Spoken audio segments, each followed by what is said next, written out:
Yes, sir. Thank you. Secretary Wilkie? Yes. Thank you, Mr. President and Mrs. Trump. I want to start on a point that Kellyanne has been making for many months. Particularly for VA, we needed a change in culture. Many of those who come to us are like professional athletes who have retired. They've had a lifetime of trauma, or jumping out of airplanes, wounds in combat, and they come to us anticipating a lifetime of chronic pain. And in order to treat pain instead of the brain, we had to change the culture, which meant offering things that would have been anathema in my father's day in the Vietnam era. So instead of giving someone a pill, we tell them we can use acupuncture, or we can use Tai Chi, or even yoga, music therapy, aqua therapy. And in addition to that, our physicians are in the process of reviewing all of our long-term opioid cases. And we are substituting successfully opioids with combinations of aspirin and ibuprofen, aspirin and acetaminophen.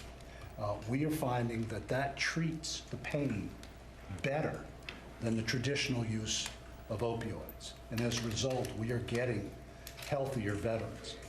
The other thing I would say, in addition to what Kelly said about people turning away from opioids in the veterans community, since you issued your directive, veterans have turned in 35 tons of opioids.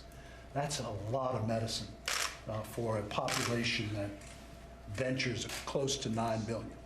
So as part of the cultural change, we are changing the way the country looks at opioids and treats it, and it is a sea change. And it is probably one of the more important contributions VA has made to the nation, to turn our attention away from the use of these medicines and to try to make people healthier as a whole. So how are we doing with coming up with a cure to the opioid? Meaning, I've instructed every single agency to work on this with Dr. Collins and all of the folks on a painkiller that's not addictive. And you would think they could do that. You see common medicines sold over the counter that aren't totally ineffective, right? So how are they doing a painkiller that is not addictive?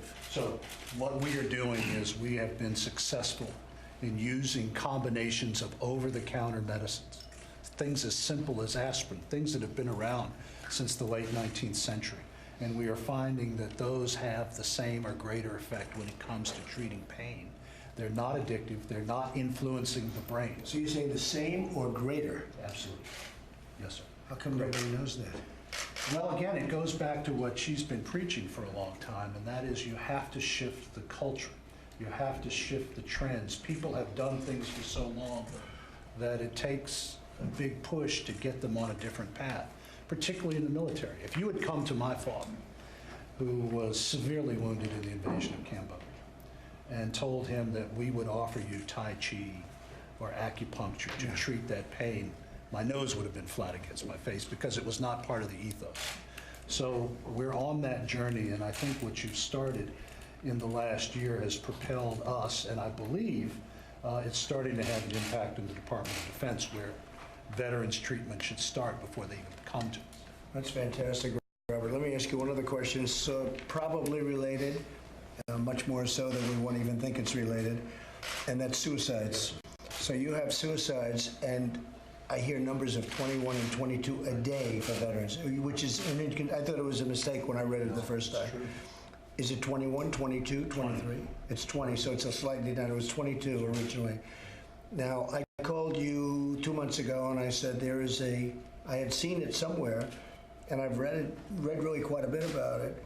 I think it's made by Johnson & Johnson, but it's a suicide. If you're depressed, Yes. you take it. It's an inhaler, and it almost immediately cures depression, at least for a little while. And I said, corner the market on it and give it to anybody that has the problem. Because you have people calling, and our folks do a great job on the phone, but it's a telephone. You have people calling, looking for help. And if those people had that, I'm hearing like instantaneously they're in much better shape. How are you doing with that? We are working with Johnson & Johnson to distribute it. We should have it in all of our VA That could make a hospitals tremendous at the end of difference. the year. But it's in the purchasing process right Is it now. very effective? It's very effective.